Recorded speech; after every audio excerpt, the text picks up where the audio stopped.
Hello, and today's video tip is all about framing and how to get the subject in the right place within the frame and your camera.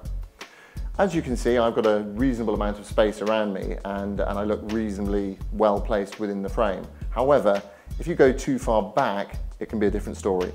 This is way too far away and you can see there's too much space over here and the framing of this is really, really bad. This framing is about right in terms of the amount of space there is over the top of my head. It's also slightly to the right on this particular occasion, and creatively you might want to have someone sitting off to one side if you want to see what's in the background. It's also a good technique if you want to run an interview where you're asking someone questions from one side of the camera or the other. And in this case, if we had an interview, we'd be looking off in this direction answering questions, so that we're filling the dead space, which is over here. If we're answering questions in this direction, it would create a lot of dead space over here, and it just looks like the whole thing is framed very, very badly. Just by turning your subject into the dead space, it's called the rule of thirds, where you have 1/3 over this side and 2/3 over this side.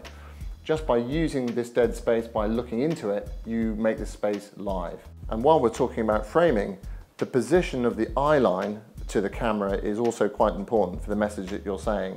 If the camera is below the person's eye line like this, it looks like the person who you're interviewing is telling you off, rather like this. If the camera is above the person's eye line like this, it puts them into a slightly submissive look, and it's not a particularly good look if you're interviewing the CEO because it looks like they're being told off. Positioning the camera at the person's eye level is a much more natural view.